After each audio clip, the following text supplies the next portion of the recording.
Okay, so once our shade is dry, we're beginning to paint the legs and lower torso of the mech, and therefore I chose dark gray from Vallejo.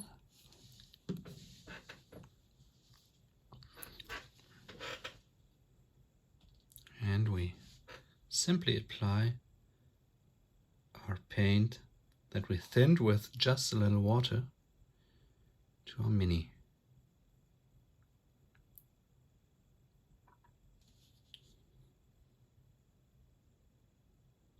You see it's pretty thin, so I choose to use some less water.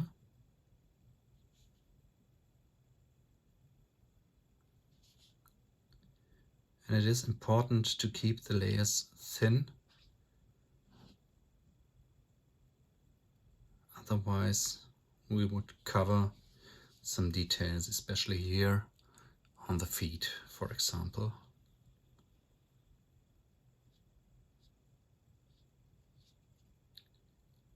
And the paint flows very nicely.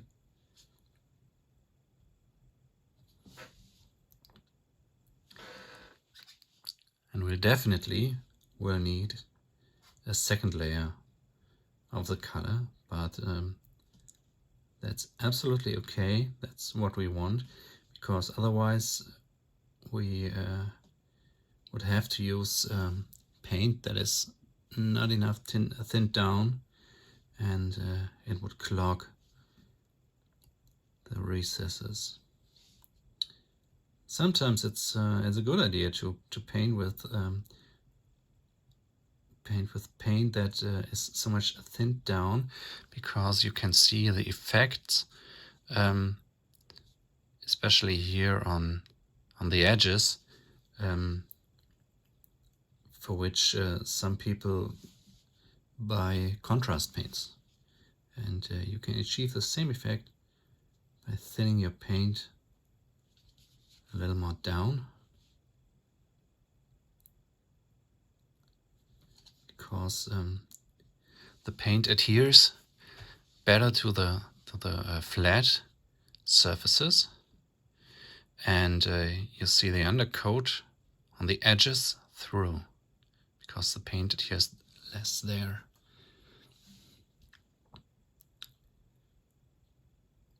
See, it's no problem to already add another layer, and that looks good as it is.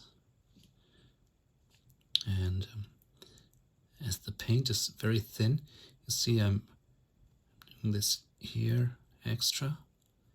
You can use it to add some highlights already, some very decent, no, I think decent is not the right word here, but very light highlights here on the edges.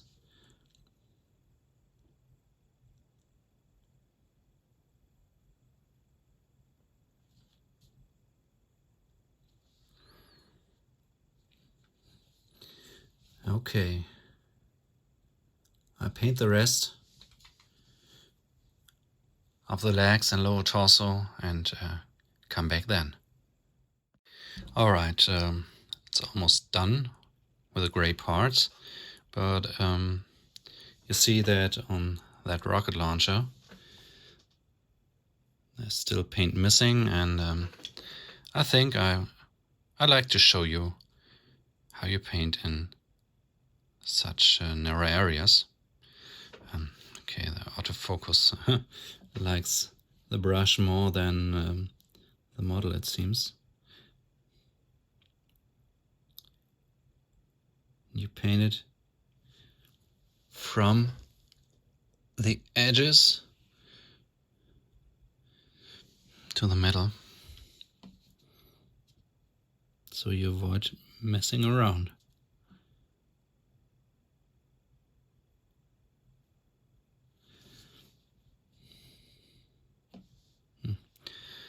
tip is pretty round. It's not good for this. So I just rotate it a little on my palette. And it works way better then. Because the most important thing on a brush is that it has a sharp tip and a not too small belly.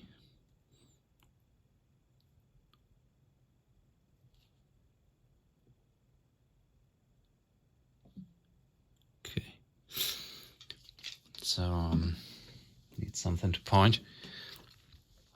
Yeah, you got here's your tip, that's the belly, and the middle part here is the ferrule or ferrule. Don't know how it's pronounced correctly, but there's one thing very important: you don't want this to be messed inside with paint. So what we do now is rinse our brush. I always have 3 water pots. And somewhere I got some paper for my brush. 3 water pots is pretty simple. I got one with the dirt water, and I got myself this one here from a brand called Silicoil, and it has this spiral inside. Oops. And I can, wash my brush very good in here, and all the dirt drops down to the bottom because there's a lot of place beneath it, and you don't mess your brush and you don't harm your bristles. The next water pot is just clear water to remove the excess dirt of the brush, and the third one is distilled water, and I use this before I put my brush away. So that is the clearest water I have here, and if you have the minerals in the water here in your bristles, and it dries, your bristles look pretty bad afterwards. This brush here is about 1.5 years old. You can see that already, but with a little water and a towel, you get a very, very sharp tip. And that's a referral brush, size 1. Yes. And I just love it. It's almost a perfect. It is the perfect size for miniatures, I think. Yeah. I usually use sizes 0 and 1, and there's no standard. So if you got a brush number 1 from one brand and a brush number 1 from another brand, the difference is pretty big. Let me see.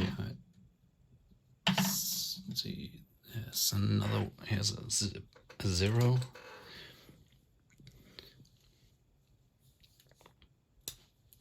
Here you see a 0 Da Vinci brush, and this is a 0 Raphael 8404 brush, and you see they're absolutely not comparable. Okay,